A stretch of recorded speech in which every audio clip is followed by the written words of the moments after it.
थाली देख के तो आप समझ गए हैं कि मैं कहाँ पे गई हूँ और ये कहाँ की थाली है। तो ये तो मैं आपको आगे बताऊँगी।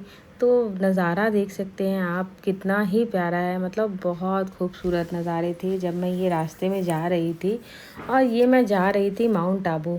तो ये थोड़ा-सा पुराना वीडियो है, मैंने सोचा था शेयर करूँगी, बट इतना टाइम बीत गया और मुझे पता ही नहीं चला कितना टाइम बीत गया। तो मैं आई थी जयपुर से माउंट आबू, और ये माउंट आबू में हमारा जो होटल था पराश न्यू, मतलब बहुत ही अच्छा होटल था। बड़े आराम से आप मतलब सर्च करेंगे आपको मिल जाएगा माउंट आबू में। यहीं से हमें मिली थी स्कूटी, और हमने यहाँ से मतलब चेक इन किया और स्कूटी ली। उसके बाद फिर हम निकल आए ये यहाँ पे भवानी दाल बाटी, मतलब कि छोटा सा रेस्टोरेंट था। ऐसे कई रेस्टोरेंट्स आपको माउंट आबू में बड़े आराम से मिल जाएंगे, और रेट भी लगभग मतलब ठीक थे। और हमने यहाँ पे ऑर्डर किया था, यहाँ पे इनका ये पनीर पराठा, जो कि काफ़ी टेस्टी था, मतलब बहुत टेस्टी था। और ठीक है, बजट फ्रेंडली भी था, क्योंकि थोड़ी सी हाइट पे है। जैसे हम शिमला मनाली जाते हैं तो वहाँ पे थोड़े से फूड जो होते हैं कॉस्टली होते हैं। तो ऐसे माउंट आबू का भी वही सीन था, बस बहुत ज़्यादा कॉस्टली नहीं थे जितना मुझे लगा यहाँ पे। और मैंने तो यहाँ पे ये पनीर पराठा खाया। उसके बाद फिर इस स्कूटी से अपने हस्बैंड के साथ निकल गई थी थोड़ा सा माउंट आबू को एक्सप्लोर करने के लिए।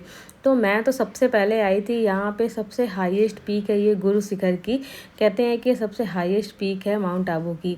तो सबसे पहले यहाँ पे आई, दर्शन किए। उसके बाद फिर ये कॉर्न का मतलब कि सैलेड टाइप का मिल रहा था। कॉर्न को मतलब भेलपूरी टाइप का था, एक तरीके से कह सकते हैं, बट इसमें कॉर्न भी थे, तो वो खाई। उसके बाद फिर ये सेकेंड डे का है। तो ये है, मैं नक्की लेक पे आई हूँ, जो कि वहाँ की मोस्ट फेमस प्लेस है, और सबसे ज़्यादा लोग वहीं जाते हैं नक्की लेक पे, जो कि एक पूरी लेक है। वहाँ पे मैंने खाई है भेलपूरी। और वहाँ पे आप नक्की लेक में जाओ और बोटिंग ना करो, ऐसा हो ही नहीं सकता है। तो बस शोर शराबे, वहाँ भीड़ तो थी। सैटरडे संडे बहुत ओवर क्राउडेड होता है, क्योंकि ज़्यादातर पब्लिक वहाँ पे गुजरात की आती है, क्योंकि जो माउंट आबू है वो बिल्कुल ही गुजरात के बॉर्डर पे है। और ये आप देख सकते हैं, ये सारे के सारे गुजराती हैं। आपको सैटरडे संडे इतने ज़्यादा वहाँ पे गुजराती मिलेंगे, क्योंकि गुजरात में एक रीज़न ये भी है कि गुजरात में जो है वो अल्कोहल बैन है।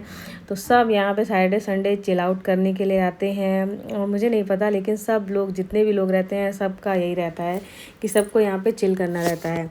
तो नक्की लेक घूमने के बाद फिर हम लोग आ गए थे अपने रेस्टोरेंट में, वहाँ हमने किया डिनर। उसके बाद फिर मैंने वहीं पे आइसक्रीम, एक मतलब आइसक्रीम ऑर्डर की थी, फिर वो आइसक्रीम खाई। और काफ़ी अच्छा प्लेस है, मतलब आप अगर शिमला मनाली के अलावा कहीं जाना चाहते हैं तो राजस्थान के आपके माउंट आबू ज़रूर जाना चाहिए। काफ़ी अच्छी, मतलब बहुत अच्छी प्लेस है, और इतने अच्छे अच्छे वहाँ पे प्लेसेस हैं।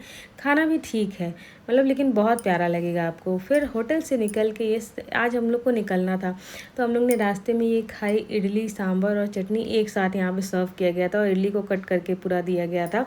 और यहाँ पे मैंने पी चाय। तो बिल्कुल ही मॉर्निंग का सीन है, एकदम सुबह सुबह का है। सुबह सुबह चेकआउट करके हम लोग यहाँ से निकल गए थे, क्योंकि हमें थोड़ा सा आगे जाना था यहाँ से, और पब्लिक ट्रांसपोर्ट से जाना था, इसलिए हम थोड़ा पहले निकल आए थे। और ये पब्लिक ट्रांसपोर्ट का यूज़ करते हुए देखिए, ये बस है, बस से एक्चुअली मैंने ये जो वीडियो लिया उसको फास्ट फॉरवर्ड कर दिया है। और ये मैं एंट्री कर रही हूँ गुजरात में। तो मैं यहाँ पे गुजरात में माँ अम्बा देवी का टेम्पल है, एक्चुअली सॉरी, अम्बा देवी का टेम्पल है। और हम लोग को पता चला था कि यहाँ पे एक टेम्पल है जहाँ पे माँ सती का हृदय गिरा था।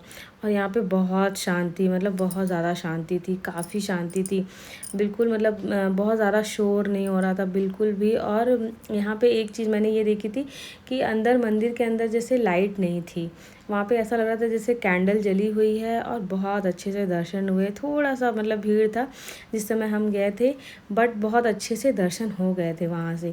तो माँ के दर्शन करके उसके बाद फिर हम जो है वहाँ से निकल जाते हैं।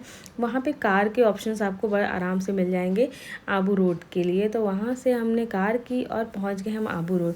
ये खाना मैंने आबू रोड में खाया था। तो हम लोग ने ऑर्डर की थी राजस्थानी थाली, जिसमें मुझे बाटी, दाल और साथ में वो लहसुन की चटनी मिली थी, और एक थाली में सेव टमाटर और रोटी और थोड़ी सी दाल मिली थी, जो कि काफ़ी टेस्टी था।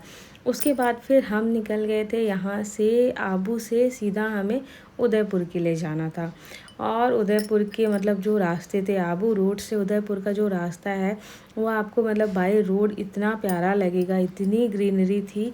जुलाई के मंथ में ही मैं गई थी और बहुत बहुत बहुत ज़्यादा ग्रीनरी थी। हस्बैंड मेरे सो रहे हैं बट मैं पूरे रास्ते का मतलब कि इंजॉय ले रही थी, क्योंकि पूरे रास्ते इतने अच्छे अच्छे व्यूज़ देखने को मिल रहे थे और बहुत ढेर सारी ग्रीनरी। और उससे भी ज़्यादा सुरंग मुझे मिली थी आई थिंक देखने के लिए। कितनी सुरंग थी ये तो मुझे याद नहीं है, बट रास्ते में जितनी भी सुरंग आई थी उनको मैंने कवर ज़रूर किया था और सबके वीडियोस बना के रखे हुए थे। पोस्ट नहीं किए थे बट उनके वीडियोस मैंने बना लिए थे। ऐसा लग रहा था कि जैसे मैं जम्मू में या जब मैं मनाली गई थी तो ऐसी ही सुरंग बनी हुई थी और उन सुरंग के रास्ते से आपको जाना था। और आस पास में मतलब पहाड़, बड़े पहाड़ नहीं थे, छोटे ही पहाड़ थे, बट ग्रीनरी बहुत ढेर सारी थी। और ये सुरंग भी देख सकते हैं, ये थोड़ी सी मतलब कि लंबी सुरंग थी। और ऐसे ही हम लोग को रास्ते में कई सुरंग मिली थी देखने को।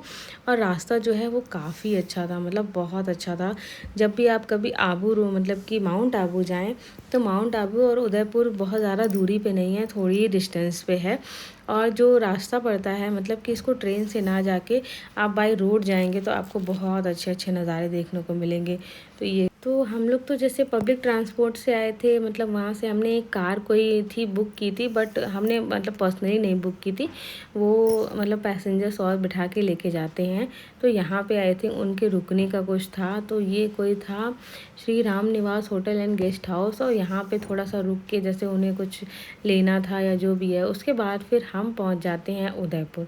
तो उदयपुर में ये मैं आ गई हूँ सिटी पैलेस में, जो कि काफ़ी अच्छा था। और सिटी पैलेस में ये आपको सबसे बाहर जो है एक जो ये e rickshaw type, e rickshaw नहीं कह सकते हैं इसे, रिक्शा रहता है, इस पर बैठ के आप जो है एंट्री करते हैं। उसके बाद फिर आप टिकट लेते हैं। टिकट लेने के बाद आपको जैसे आपके पास ऑप्शन रहता है कि आपको अंदर घूमना है कि बाहर ही बाहर घूमना है। तो मुझे तो मेरे पास ज़्यादा समय नहीं था, मैं बाहर ही बाहर घूमी थी। और वो सामने आप देख सकते हैं होटल ताज है, जो कि काफ़ी अच्छा लग रहा था मतलब कि। और पूरा मतलब लेक से घिरा हुआ है ये सिटी पैलेस, जहाँ पे एक मतलब इतनी प्यारी सी मूवी की शूटिंग हुई थी। मतलब बस वो मूवी ही याद आ रही थी मुझे, और मुझे लग रहा था कि मैं कहाँ कहाँ मतलब वो शूट कर लूँ, कि मुझे वो जैसे सीन सारे रिक्रिएट करने थे, बट ज़्यादा नहीं किए थे मैंने, सारे सीन रिक्रिएट नहीं किए थे। और यहाँ पे मतलब काफ़ी अच्छा लग रहा था। थोड़ी सी भीड़ थी, गर्मी थी, क्योंकि जुलाई का मौसम था तो उमस थी यहाँ पे, बट मज़ा आई थी। और हम लोगों ने अंदर बिल्कुल भी मैं नहीं गई थी, क्योंकि टिकट जो है वो बहुत ज़्यादा कॉस्टली था, इसलिए मैं अंदर नहीं गई थी। और बाहर से ही हमने जो है सिटी पैलेस को एक्सप्लोर कर लिया था, क्योंकि जयपुर में मैं सारे प्लेसेस घूम चुकी थी सारे, मतलब तो मुझे सिटी पैलेस घूमने का बहुत ज़्यादा मन नहीं था, क्योंकि जयपुर का सिटी पैलेस मैंने देख लिया था। इसलिए मैंने कहा था यहाँ का मैं अंदर से नहीं देखूँगी, बाहर से ही देखूँगी। तो बाहर से भी काफ़ी ब्यूटीफुल था। और उसके बाद फिर सिटी पैलेस के पास बहुत ढेर सारा टाइम स्पेंड करने के बाद और कहीं उदयपुर में मैंने एक्सप्लोर नहीं किया था। बाद में कभी जब जाऊंगी उदयपुर तो उदयपुर के और प्लेसेस को मैं मतलब कि विज़िट करूंगी। और यहाँ पे आपको अच्छा लगेगा, बस गर्मी के टाइम पे अवॉइड करें जाने के लिए। बाकी लेक के पास बैठ के मतलब आप अपने पार्टनर के साथ अच्छा टाइम बिता सकते हैं। और काफ़ी अच्छा लग रहा था, सनसेट का टाइम था। और ये देख सकते हैं कितना प्यारा सा मतलब कि सनसेट होने ही वाला है। और लेक के पास काफ़ी अच्छा लग रहा था। वोटिंग के भी ऑप्शंस थे, बट वोटिंग भी बहुत कॉस्टली थी यहाँ पे। आई थिंक 2000 या 1500 ऐसे करके वोटिंग्स थी। और हम 2 लोग थे तो फिर हम लोग को सही नहीं लगा वोटिंग करना, तो हम लोग ने यहाँ पे वोटिंग नहीं की। बस यहाँ पे कुछ समय बिताया एक दूसरे के साथ, थोड़ी बहुत बातें की, उसके बाद फिर हम निकल गए थे। और उदयपुर में आपको खाने के बहुत अच्छे ऑप्शंस मिल जाएंगे। तो हम यहाँ पे एक रेस्टोरेंट में आए थे, जहाँ पे ये देखिए हमें ये थाली प्रोवाइड की गई थी।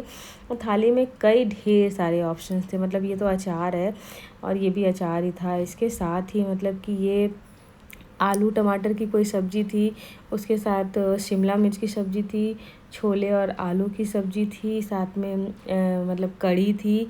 और ये सब्जियां आपको देंगे। रोटी जो है आप मतलब कि एक्स्ट्रा शायद नहीं ले सकते हैं, 4 रोटी और सब्जियां जितनी चाहें उतनी ले सकते हैं।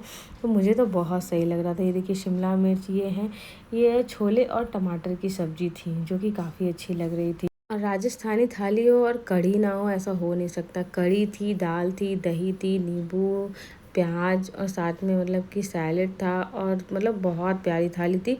और रेट भी बिल्कुल भी बहुत मतलब कि आई थिंक 100 रुपीज़ था या 150 रुपये था।